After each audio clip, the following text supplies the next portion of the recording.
Assalamualaikum warahmatullahi wabarakatuh. Bismillahirrahmanirrahim. Alhamdulillahi rabbil alamin. Wassalatu wassalamu ala ashrafil anbiya'i wal mursalin, nabiyyina Muhammadin wa ala alihi wa sahbihi ajma'in. Rabbi shrah li sadri wa yassir li amri wahlul 'uqdatan bil lisani yafqahu qawli, amma ba'du. Puji dan syukur bagi Allah Subhanahu wa taala, Tuhan pemilik sekalian alam. Selawat serta salam atas Nabi junjungan kita Nabi Muhammad sallallahu alaihi wasallam, juga atas ahli keluarga baginda, para sahabatnya dan para pengikutnya yang setia sehinggalah ke hari kiamat. Alhamdulillah. Muslimin dan muslimat yang dirahmati Allah Subhanahu wa taala sekalian, insyaallah pada pagi ini kita sambung bacaan kita dari surah As-Sajdah. Itulah hari ini kita bermula dari ayat yang ke-10. Kita baca dari ayat yang ke-10 dan yang seterusnya. Muka surat 415 dari juzuk yang ke-21. Muka surat 415 dari juzuk yang ke-21, dari ayat, kita ulang ayat yang ke-10. Baik, kita baca. A'udzu billahi minasy syaithanir rajim.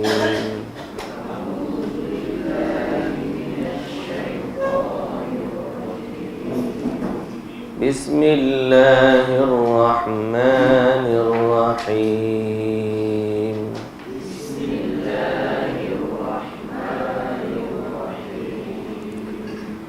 Wa qalu أَإِذَا ضَلَلْنَا فِي الْأَرْضِ أَإِنَّا لَفِي خَلْقٍ جَدِيدٍ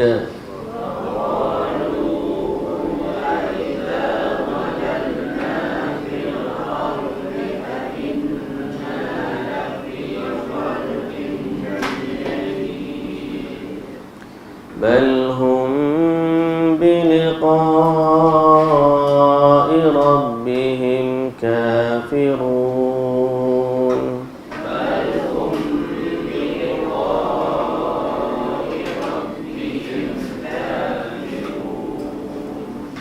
قُلْ يَتَوَفَّاكُم مَلَكُ الْمَوْتِ الَّذِي وُكِّلَ بِكُمْ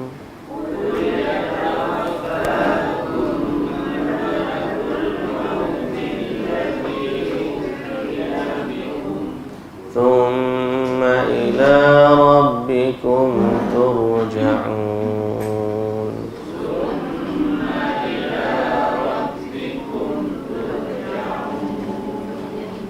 ولو ترى إذ المجرمون ناكسوا رؤوسهم عند ربهم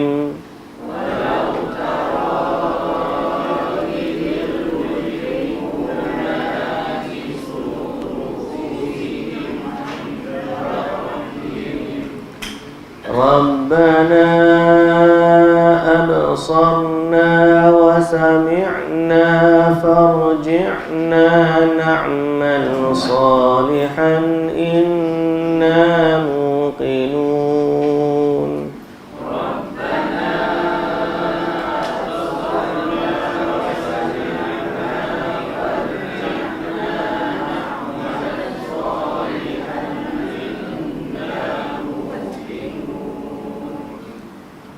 ولو شئنا لآتينا كل نفس هداها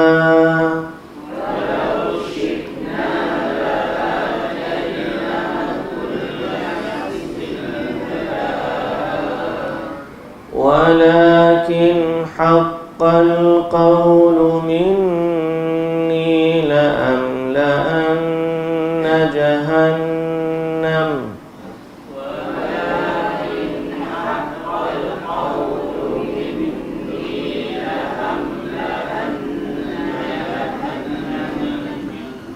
لأملأن جهنم من الجنة والناس أجمعين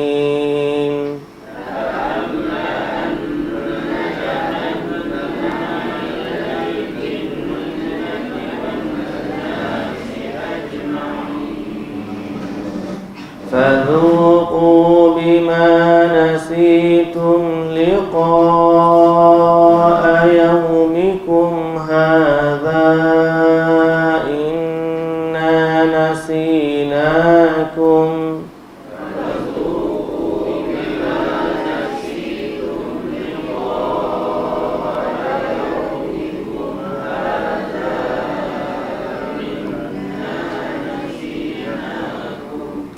وذوقوا عذاب الخلد بما كنتم تعملون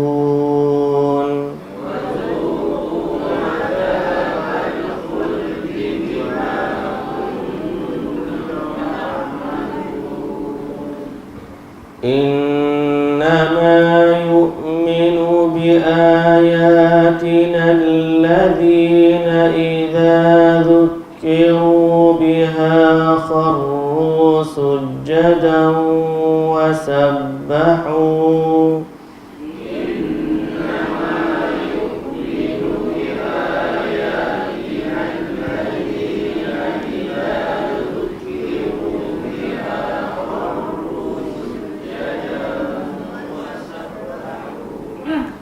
وسبحوا بحمد ربهم وهم لا يستكبرون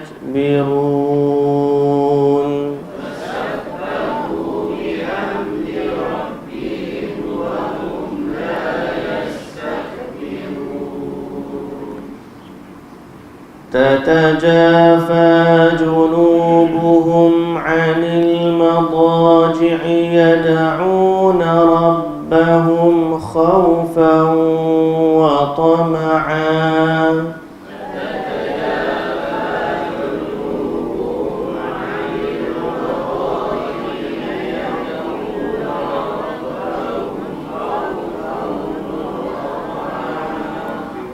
ومما رزقناهم ينفقون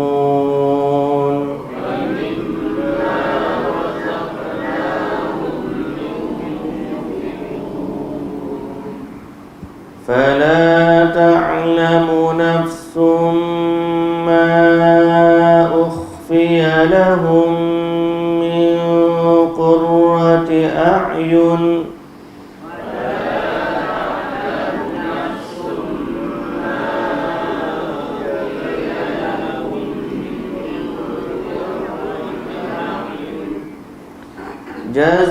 جزاء بما كانوا يعملون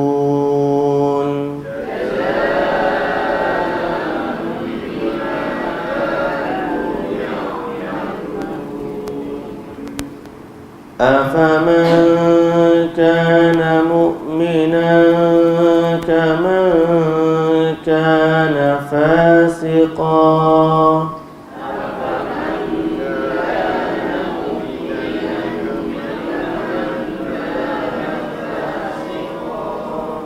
لا يستوون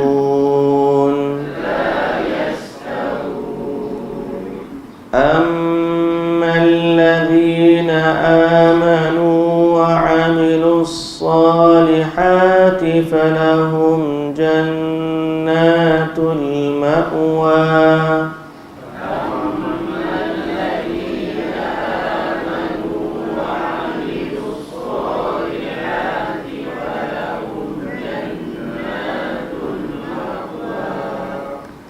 نزلا بما كانوا يعملون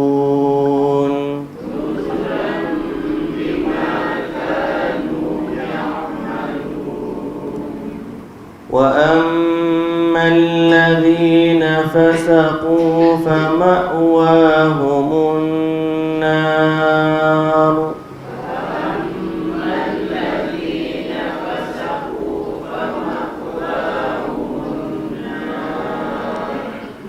كلما أرادوا أن يخرجوا منها أعيدوا فيها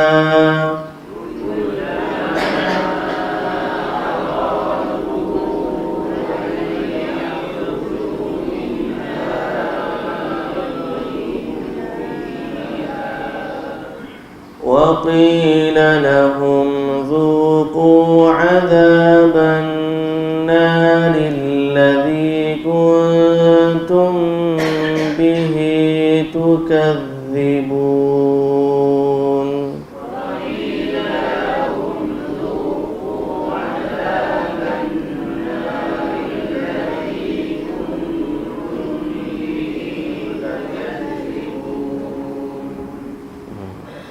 Bismillahirrahmanirrahim. Alhamdulillah, wassalatu wassalamu ala Rasulillah wa ala alihi wa sahbihi ajma'in. Sekali lagi kita merafa'kan setinggi puji dan syukur bagi Allah, Tuhan penguasa dan pentadbir sekalian alam. Dialah Allah yang maha agung, yang kita harapkan darinya rahmat dan redha, dan kita bercita-cita untuk bertemu dengannya di akhirat sana.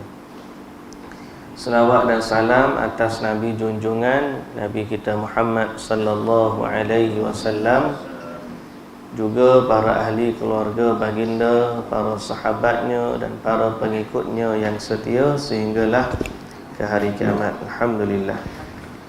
Muslimin dan muslimat yang dirahmati Allah, baik, sambungan kita dari surah As-Sajadah. Kalau kita bahagikan surah Sajadah ni, mula-mula cerita tentang Quran. Yang kedua, cerita tentang Tuhan punya yang telah menurunkan Al-Quran, iaitulah Allah Subhanahu Wa Taala. Kemudian cerita tentang perihal orang kafir yang tak percaya kepada hari bertemu dengan Tuhan. Dan inilah yang kita baca pada hari semalam, mukaddimah dia, iaitulah orang kafir yang tak beriman akan hari pertemuan atau kembalinya seseorang hamba kepada Tuhannya.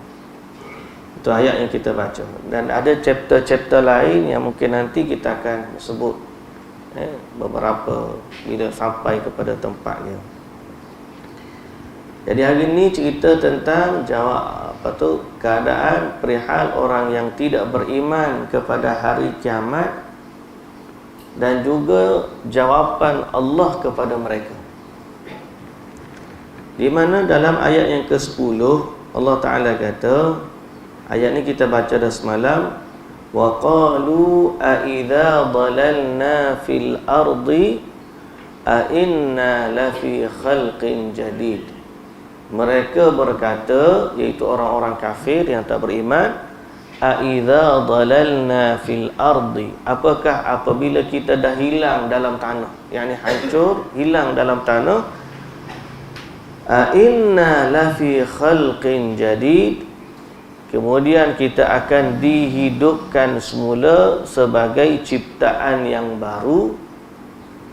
Bal hum biliqa'i rabbihim kafirun, bahkan mereka ini tidak percaya tentang pertemuan dengan Tuhannya. Jadi dia tak percaya, sebagaimana kita dah sebut semalam, dia anggap mati tu mati. So ke mana manusia lepas daripada tu? Ada beberapa mazhab dia lah. Ada yang percaya mati habis-habis gitu, gelap gelita, tak ada apa, mati habis. Ada yang percaya dia mati, dia pergi ke nirwana, tempat yang indah, kayangan, duduk di kayangan. Ada yang percaya dia kelahiran semula, reinkarnasi. Okay? Itu mazhab-mazhab dalam kekufuran. Lahir semula ke dunia dalam dua keadaan. Kalau dia orang baik, dia boleh lahir semula sebagai manusia. Kalau dia tak cukup baik, dia lahir sebagai binatang, binatang yang baik-baik. Kalau dia jahat, dia lahir semula sebagai binatang yang hina, ya, yang orang panggil apa? Kedudukan rendah. Jadi itu kepercayaan. Balhum biliqa'i rabbihim kafirun. Tapi semuanya dalam tiga keadaan itu dia tak percaya dia bertemu dengan Tuhan, bertemu dengan Allah yang Maha Pencipta. Adapun kita yang beriman kepada Allah, kita percaya sebaliknya. Bila kita mati, kita akan kembali kepada Allah. Sebab tu atas kepercayaan itulah hari ni kita buat baik, kita tak buat jahat, kita suruh orang dengan perkara makruf, kita larang orang daripada benda mungkar. Sebab kita nak bawa bekal kita ni untuk kembali bertemu dengan Allah. Orang nak balik kampung pun bawa bekal, apatah lagi kita nak balik ke kampung akhirat, lagilah patut. Betul tak? Cuma bekal kita tu biar pasti betul-betul bermanfaat, dan karung kita tu betul-betul boleh menyimpan bekal. Kita bimbang kadang-kadang wak masuk tu benda tak betul dah. Masuk benda tak betul, sampai sana rosak gitu. Setengah orang wak masuk benda baik, karung dia pula tak betul. Karung bocor, wak masuk dak emah, wak masuk karung duk bocor keluar, bocor sampai sana tengok kosong. Jadi kalau kata jenis benda tu baik ke tak baik, dia panggil falyamal amalan salihah. Maka buat masuk tu biar hak soleh, jangan buat masuk hak tak. Hak bocor tu ialah wala yusyrik bi ibadati rabbih ahada. Jangan buat syirik dengan Allah. Sebab kalau dia buat syirik kepada Allah, buat masuk benda baik sekalipun, dia bocor keluar. Ini ayat yang kita baca dalam surah Kahfi ni kan. Faman kana yarju liqa'a rabbih falyamal amalan salihah wala yusyrik bi ibadati rabbih ahada. Siapa yang ada keyakinan bertemu dengan Tuhan dia, maka hendaklah dia beramal dengan amal saleh, dan janganlah dia melakukan syirik kepada Allah dengan sesuatu pun. Jadi ini keimanan kita. Adapun orang yang tidak beriman kepada Allah, dia tak percaya pada hari akhir. Sebahagian daripada agama samawi, agama langit, Yahudi, Nasrani, dia percaya juga. Tapi masalah dia pula, dia tak beriman kepada Rasul kita. Dia tak nak terima risalah Nabi Muhammad sallallahu alaihi wasallam. Dia percaya kepada akhirat berdasarkan kitab Taurat, berdasarkan kitab Injil, atau bahasa mereka lah ni berdasarkan kitab Bible. Dan mereka tak beriman kepada Nabi Muhammad sallallahu alaihi wasallam. Jadi mereka telah melanggar rukun iman yang lain pula. Sebab kita ni kalau tak percaya dengan seorang rasul, ibarat kata tak percaya dengan semua rasul. Tak boleh. Semua rasul ni kita kena beriman. Kullun amana billahi wa malaikatihi wa kutubihi wa rusulihi la nufarriqu baina ahadin mir rusuli. Apa maksud la nufarriqu baina ahadin mir rusuli? Kami tidak membeza-bezakan antara seorang pun dari rasul. Itu maksud dia. Maknanya semua rasul ni kita beriman. Nabi Ibrahim pun nabi kita, Nabi Isa pun nabi kita, Nabi Musa pun nabi kita. Nabi yang kita imani sebagai rasul pilihan yang Allah utuskan. Tapi dalam bab syariat, kita ikut syariat Nabi Muhammad sallallahu alaihi wasallam selaku rasul yang terakhir dan syariat yang paling sempurna. Jadi ada sebahagian orang percaya kepada hari kiamat, tapi tetap juga tidak bernilai iman dia kerana dia tidak beriman kepada rasul. Semua rukun-rukun iman yang 6 tu mesti kita percaya. Kalau gagal satu, gagal semua. Baik. Jadi kita berada pada isu keimanan kepada hari akhirat dan hukum bertemu dengan Tuhan. Kata Allah Subhanahu wa taala, "Qul," katakanlah pada orang yang tak percaya tu, "Ya tawaffakum malakul mautil ladzi wukila bikum." Kamu akan dimatikan, kamu akan diambil nyawamu oleh malaikat maut yang ditugaskan berbuat demikian. Wukila bikum. Wukila, maksud wukila wakil. Wukila wakil. Jadi yang cabut nyawa ni sebenarnya siapa? Allah lah.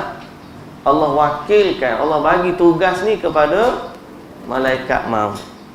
Jadi yang mematikan kita adalah Allah. Malaikat maut ni dia tak boleh cabut nyawa kalau Allah Ta'ala tak izin, tak boleh. Dia pun tak tahu bila nak cabut ni, melainkan siapa yang Allah Ta'ala bagi tahu. Jadi qul yatawaffakum malakul mautil ladzi wukkila bikum. Sebab tu baru ni masa saya balik kampung tu, saya duduk dengar masuk satu supermarket dengar nasyid. Dia duduk pasang dalam supermarket. Lah ni banyak sungguh nasyid-nasyid berkaitan dengan puji dan puja Nabi sallallahu alaihi wasallam. Kita tak ada masalah dalam memuji Nabi sallallahu alaihi wasallam. Kita juga tak ada masalah dalam mencintai Nabi sallallahu alaihi wasallam. Tapi kalau sampai ke tahap memuja Nabi dengan puja-pujaan yang melampau, seperti contoh minta doa, minta hajat dengan Nabi. Ya Rasulullah, minta gini-gini dengan Nabi. Itu dalam akidah kita dah minta dengan selain dari Allah. Walaupun yang kita minta tu dalam akidah kita akhirat nanti Nabi yang akan bagi. Sebagai contoh, dia minta syafaat. Syafaat ni milik siapa? Milik Allah.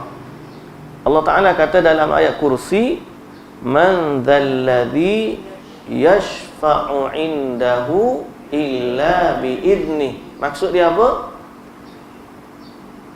Tiada siapa yang boleh memberi syafaat. Man dzalladzi yashfa', tiada siapa yang boleh memberi syafaat indahu, di sisi Allah, illa bi'idnih, kecuali dengan izin Allah. Ingat molek ayat tu. Tiada siapa yang boleh memberi syafaat di sisi Allah melainkan dengan izin Allah. Tidak Nabi, tidak malaikat, tidak orang saleh, tidak amal saleh. Sebab yang kita tahu memberi syafaat ni semua bukan Nabi je. Nabi memiliki syafaat yang paling, Nabi akan bagi syafaat yang paling agung. Kan ada 6 kategori syafaat. Kita ingat tak? 3 khas milik Nabi, 3 lagi ni umum, Nabi dan juga orang soleh, malaikat, amal soleh, Quran, puasa, boleh bagi syafaat. 3 hak milik Nabi khas. Pertama, syafaat yang teragung di padang mahsyar, iaitu di saat manusia duduk di padang mahsyar, tidak ada pengadilan, duduk je, ditahan reman. Bahasa kita reman lah, tidak dibicarakan. Selama puluhan ribu tahun duduk di padang mahsyar, tidak dibicarakan. Matahari atas kepala. Mulalah manusia ni pergi jumpa Nabi Adam, jumpa Nabi Ibrahim, jumpa Nabi Musa, jumpa Nabi-Nabi ni minta tolong. Semua tak berani. Sampai jumpa Nabi Muhammad sallallahu alaihi wasallam, maka Nabi Muhammad kata, ana laha, aku yang boleh minta. Lalu Nabi SAW berdoa kepada Allah, meminta agar Allah adili manusia. Disebut dalam hadis, Nabi sujud di bawah arasy dan Nabi puji Allah dengan puji-pujian yang tidak pernah lagi Allah dipuji sepertinya. Melainkan Allah ilhamkan, wahyukan kepada Nabi saat itu untuk puji Allah dengan puji-pujian seperti itu.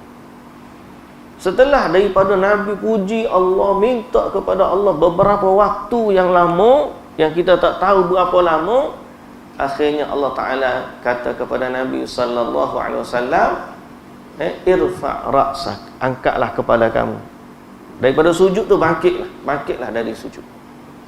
Sal tu'ta, mintalah apa yang kamu nak, nescaya kamu diberikan. Dan berilah syafaat, nescaya kamu akan diterima syafaat. Maka Nabi SAW minta kepada Allah, ya Allah, tolonglah adili manusia. Maka Allah Azza wa Jalla setelah itu barulah adili manusia, dan kemudian yang ke syurga boleh pergi ke syurga, yang neraka akan dihumban ke dalam neraka. Sebelum tu ahli syurga pun tak boleh berganjak daripada tempat dia. Sebelum daripada berlakunya syafaat tu, ahli syurga pun tak boleh berganjak daripada tempat dia. La tazulu qadama 'abdin, tidak berganjak kaki dua anak Adam sehingga dia ditanya 4 perkara. Sebelum nak ditanya tu ada jarak masa yang lama, kita tak tahu. Tak berganjak kaki anak Adam, tak bergerak ke mana, sehinggalah syafaat Nabi sallallahu alaihi wasallam. Tu pun Nabi minta dengan Allah, Allah yang kurniakan pengadilan tersebut. Syafaat ni maknanya pertolongan. Nabi minta tolong agar Allah adili manusia. Hukumannya di sisi Allah, pengadilannya di sisi Allah. Hatta syafaat tu sendiri Nabi tak boleh bagi, melainkan Allah kata, angkatlah kepala kamu dari sujud, mintalah apa yang kamu nak, berilah syafaat, nescaya diterima syafaat. Jadi syafaat ni milik siapa? Milik Allah. Itu syafaat Nabi. Yang kedua, syafaat Nabi yang khas untuk Nabi apa? Syafaat untuk buka pintu syurga. Dah diadili semua sampailah depan syurga, tak boleh masuk syurga. Sehinggalah yang mula-mula buka pintu syurga siapa? Nabi sallallahu alaihi wasallam.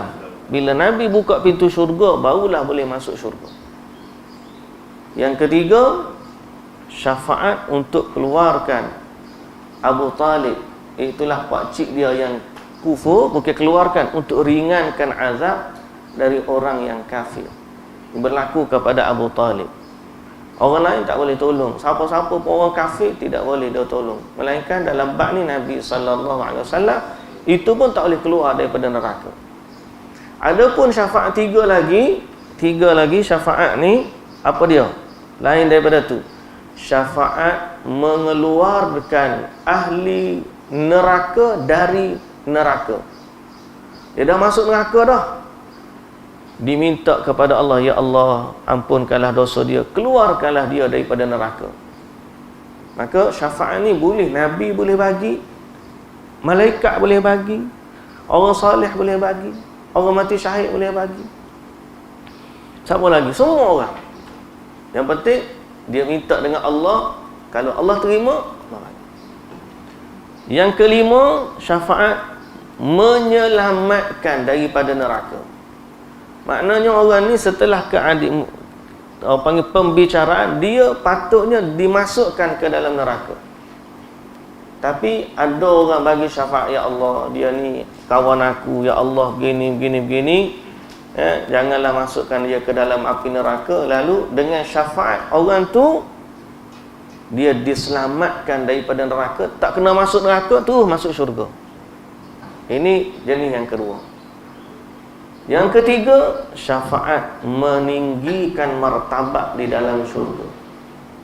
Dia duduk ke darjat bawah, ya Allah, kawan aku duduk bawah tu, ya Allah, pasangan aku duduk bawah tu, ya Allah, anak-anak aku duduk bawah tu, ya Allah, ibu bapa aku duduk bawah tu. Maka Allah kumpulkan mereka dengan ahli keluarga, dengan sahabat mereka yang darjat bawah pun diberi syafaat pertolongan untuk naik ke darjat yang setara dengan orang nak beri syafaat. Ataupun syafaat Quran. Quran ni baca, makin baca makin naik, makin baca makin naik, makin baca makin naik. Sebab tu ada yang panggil berpendapat darjat dalam syurga ni sebanyak bilangan ayat Quran. Berapa ribu ayat Quran, bagi beribu itulah syafaat panggil darjat dalam syurga. Kerana Nabi sallallahu alaihi wasallam sebut, Quran bagi syafaat darjat seseorang setinggi ayat yang dia baca dalam Quran, dalam dunia. Dia sebut kama kunta turattilu, sebagaimana banyaknya kamu baca. Jadi kalau orang tak hafal banyak baca Quran pun, insya-Allah dia boleh menjadi ahli Quran. Bacalah Quran banyak-banyak. Yang penting kita nak sebut, yang saya nak kembali kepada titik asal. Memang Nabi sallallahu alaihi wasallam dia akan memberi syafaat, tapi syafaat tu milik Allah. Jadi bila kita nak minta daripada, kita nak minta syafaat, minta kepada siapa? Minta kepada Allah. Ini akidah. Bukan pada Nabi saja, dalam semua benda. Contoh dalam bab mati, yang cabut nyawa kita ni malaikat maut yang diwakilkan. Boleh tak kita minta panjang umur daripada malaikat maut? Tak boleh. Pasal apa? Bukan milik dia. Jadi kita kena minta dengan Allah. Bab rezeki, kalau malaikat maut ni dalam tafsir masyhur dia, bukan hadis, tapi disebut masyhur, dia dikenali sebagai Israel. Israel ni pencabut nyawa. Adapun Quran sebut nama dia malaikat maut. Malaikat maut. Dalam Quran tak ada lafaz Israel, tak ada dalam Quran. Dalam Quran ayat ni malaikat maut nama dia. Sama juga dengan penjaga rezeki. Malaikat mana jaga rezeki? Mikail.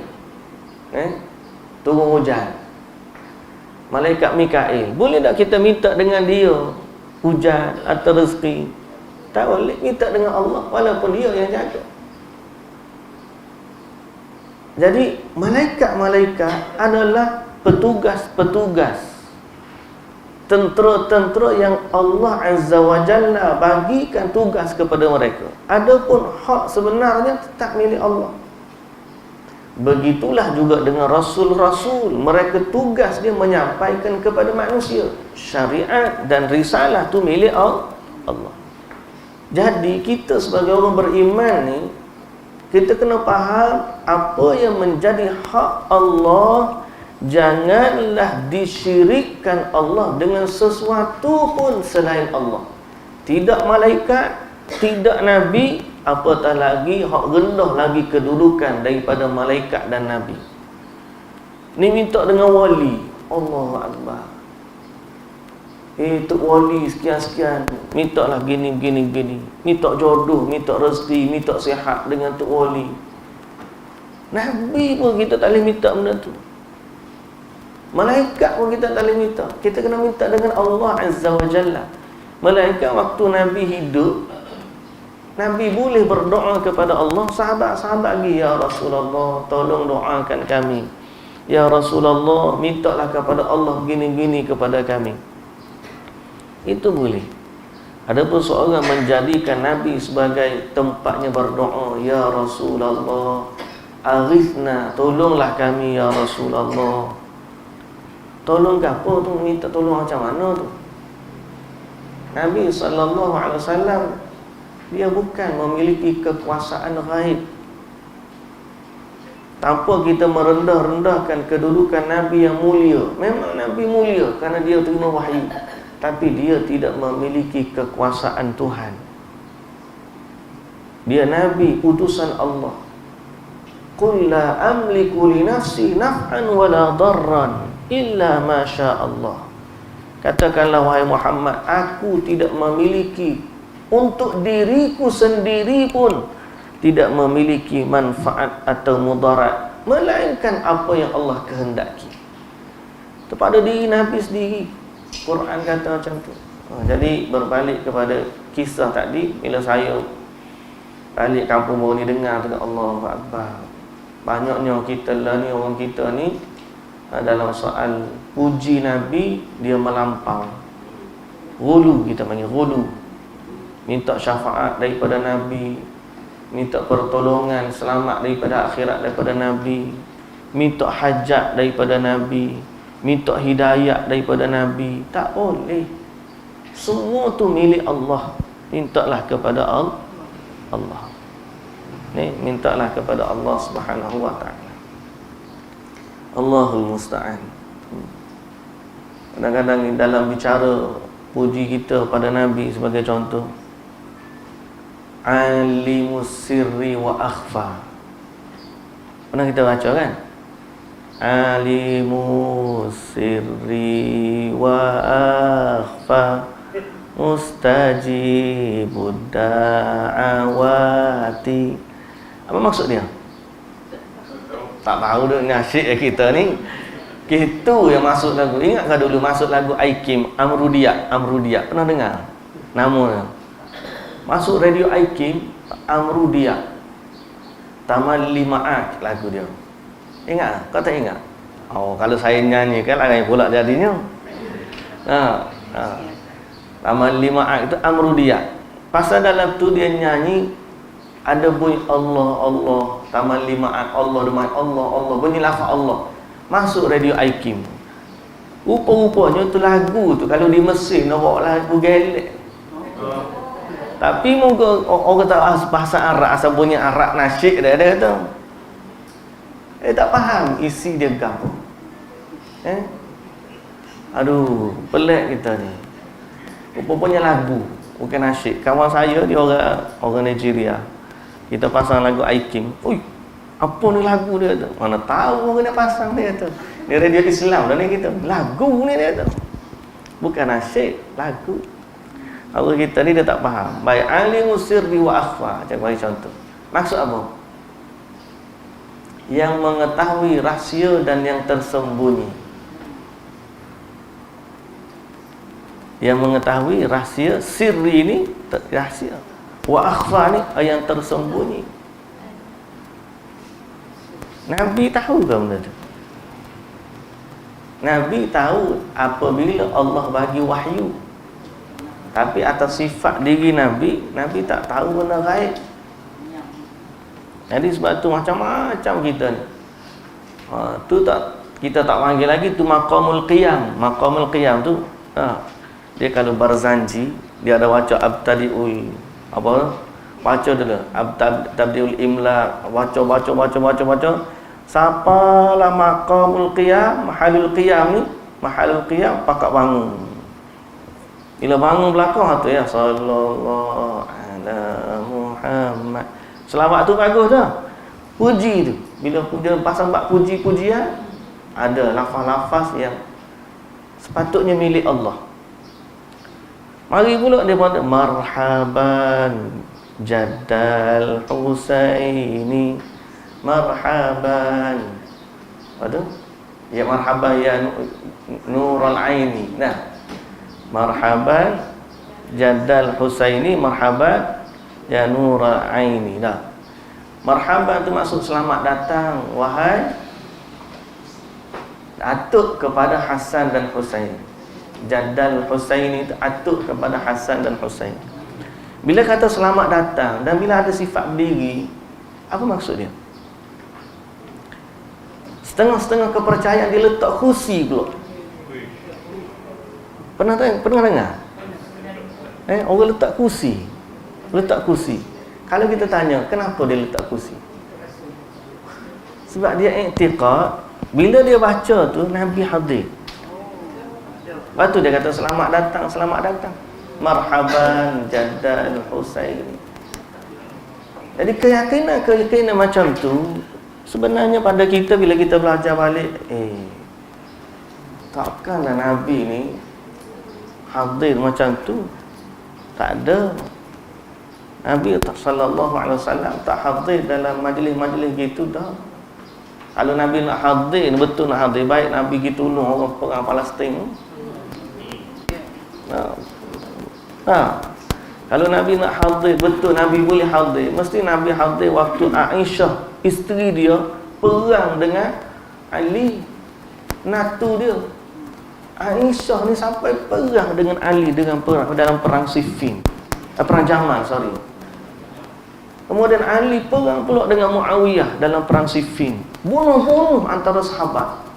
Tak ada riwayat pun Nabi hadir. Kalau Nabi nak hadir, masa itulah sepatutnya. Tapi tak berlaku macam tu. Jadi bila saya dalam semua kisah ni berkait dengan sifat melampau dalam agama. Adapun kita sebagai ahli sunnah wal jamaah yang kita baca apa yang Quran bagi tahu, apa yang hadis Nabi bagi tahu dan sahabat faham dengan tu. Balik pada cerita ni, memang dalam sebahagian perkara-perkara gaib Allah wakilkan kepada sebahagian daripada makhluknya. Jibril Allah wakilkan untuk turun wahyu. Malaikat maut Allah wakilkan untuk cabut nyawa. Nabi Muhammad Allah wakilkan untuk sampaikan wahyu. Dan Nabi pula Allah wahyukan kepada dia ilmu-ilmu tentang perkara ghaib.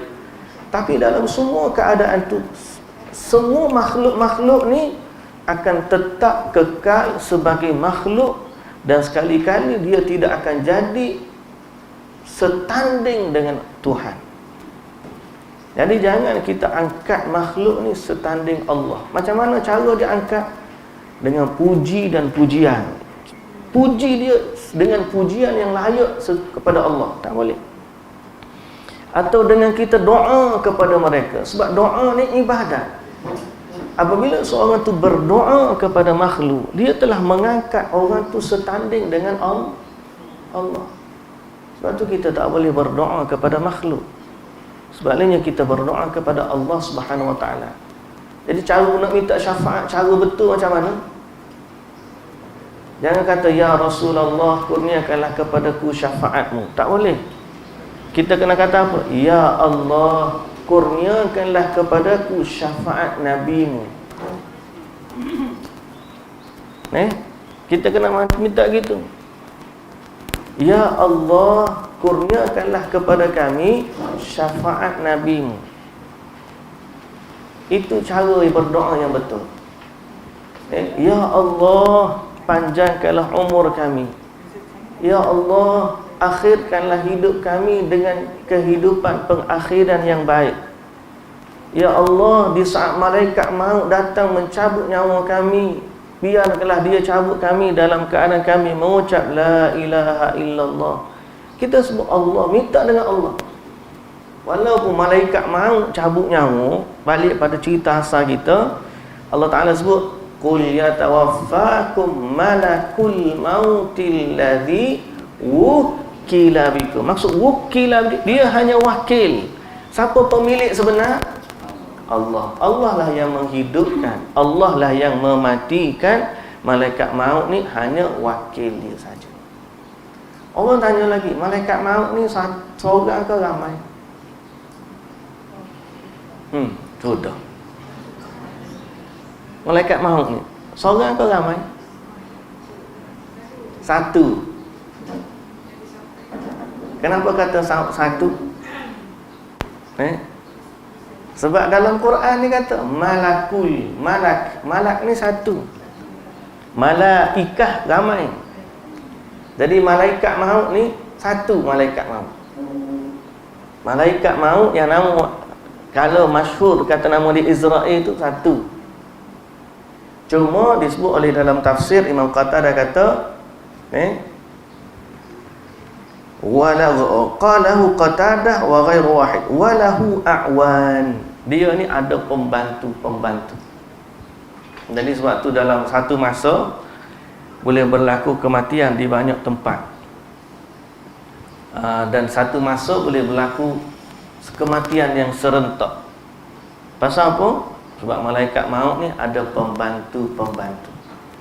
Jadi kalau boleh jadi 1000 orang mati serentak.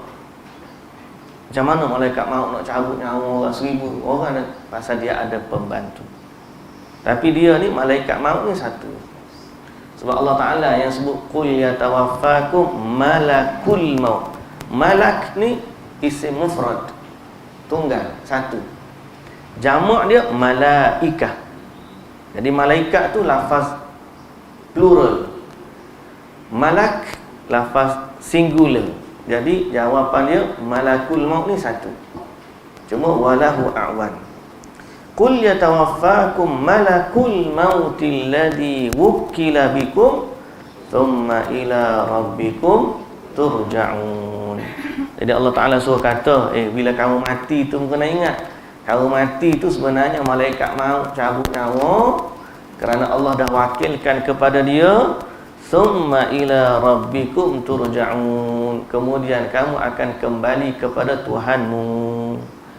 Jadi proses kematian sebenarnya ialah proses kembali kepada Tuhan. Itu kita panggil, dia ni dah kembali ke rahmatullah. Dia meninggal dunia. Meninggal dunia tu satu. Lepas tu dia ke mana? kembali ke rahmatullah. Bagi kita lah, orang mati ni dia sebenarnya kembali kepada Tuhan. Jadi waktu kembali kepada Tuhan, kalau dia baik, baiklah Tuhan layan. Kalau dia tak baik, buruklah keadaan dia. Baik, ayat yang seterusnya. Walau tara idhil mujrimuna nakisu ru'usihim 'inda rabbihim. Kalaulah seandainya kamu melihat ketika orang-orang berdosa itu menundukkan kepalanya di hadapan Tuhan mereka dalam keadaan malu dan hina. Memanglah dah bila kita tadi dia mati kembali kepada Tuhan. Mana orang mati ni dia kembali kepada Tuhan.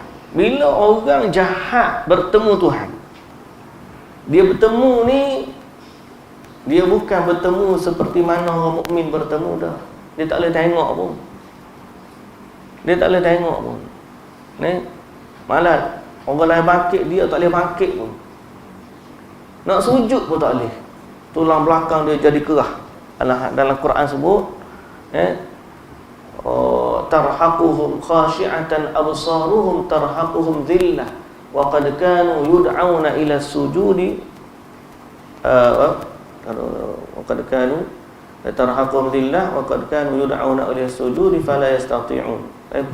Wa qad kanu yud'auna ila sujudi fala yastati'un khashi'atan absaruhum yauma yukshafu an saqin wa yud'auna ila sujudi fala yastati'un khashi'atan absaruhum tarhaquhum dhillah wa qad kanu yud'auna ila sujudi wa hum salimun. Bila Allah Ta'ala mari dalam pengadilan kita cerita tadi di padang mahsyar, semua makhluk ni akan tunduk sujud kepada Allah. Bila raja mari akan tunduk, ni Tuhan mari, semua makhluk tunduk. Tiba-tiba wa yud'auna ila yauma yukshafu an saqin wa yud'auna ila sujudi fala yastati'un. Mereka disuruh bersujud, tiba-tiba mereka tak boleh nak sujud. Tak mampu, tak boleh. Bila kata tak boleh tu khashi'atan absaruhum, mata mereka tertunduk, malu, hina, tak boleh nak bayang. Pasal apa?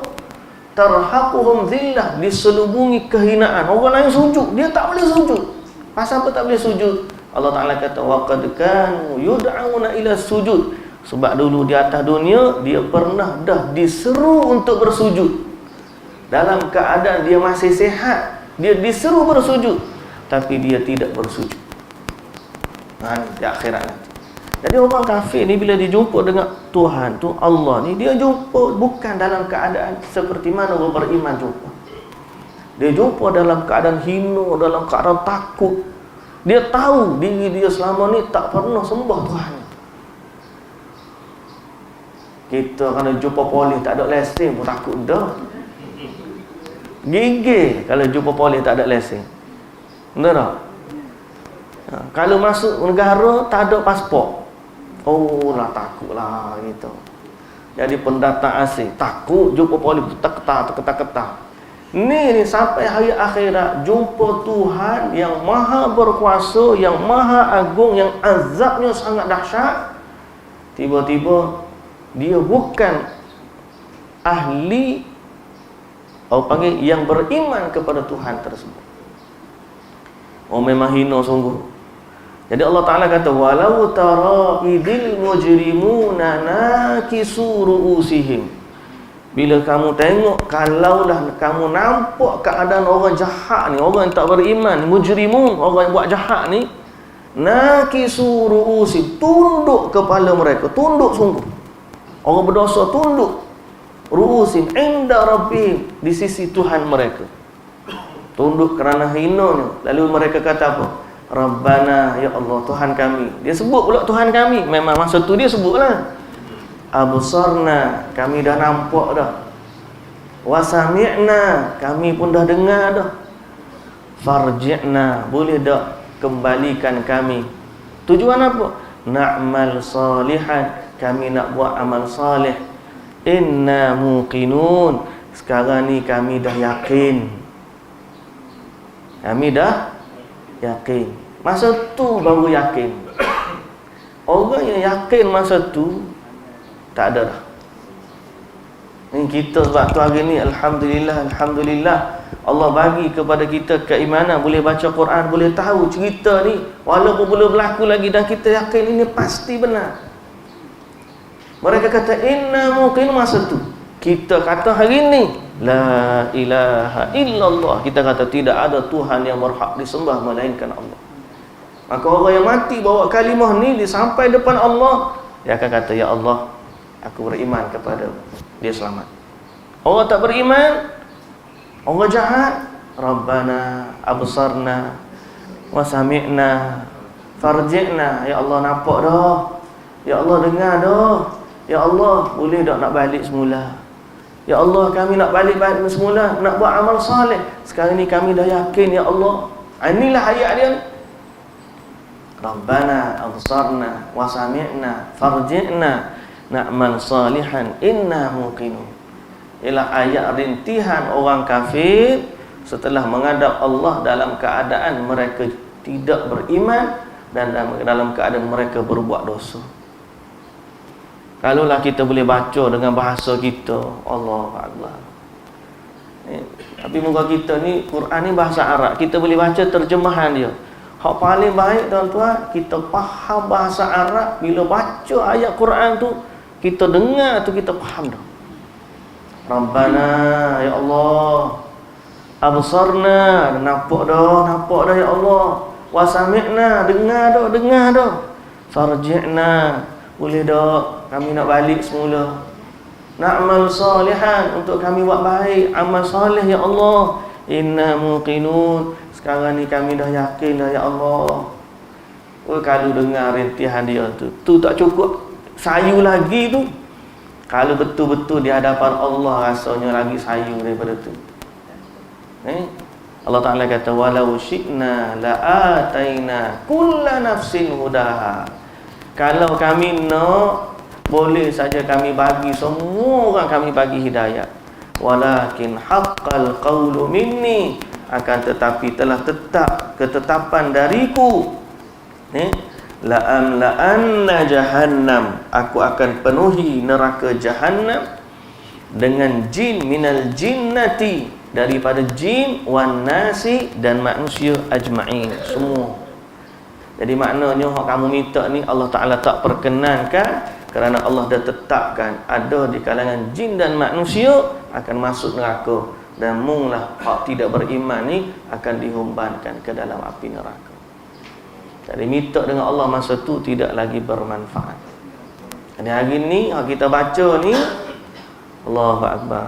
Allah Ta'ala kata fadhuku bima nasitum liqa'a yaumikum hadha inna nasinakum wa dhuku adzabal khuldi bima kuntum ta'malun. Jadi hari ni kamu rasalah azab. Sebab dulu kamu lupa kepada kami, maka hari ni kami pun lupakan kamu. Fadhukul azab, maka rasailah azab dengan sebab apa yang telah kamu kerjakan. Azab yang macam mana? Azabal khuldi, azab yang kekal selama-lamanya, disebabkan kamu ni tak percaya kepada hari kebangkitan. Allahul musta'an. Adapun orang beriman kepada Allah, ini cerita esok pula, InsyaAllah sambungan dia. Innama yu'minu bi ayatina alladhi, orang beriman lain pula keadaan dia. InsyaAllah kita baca esok bagaimana Allah cerita tentang keadaan orang beriman apabila bertemu dengan Allah Subhanahu wa ta'ala. Wallahu ta'ala alam. Subhanakallahumma wa bihamdika asyhadu an la ilaha illa anta astaghfiruka wa atubu ilaik. Aqulu qawli hadza wa astaghfirullahal azim li wa lakum. Assalamualaikum warahmatullahi wabarakatuh.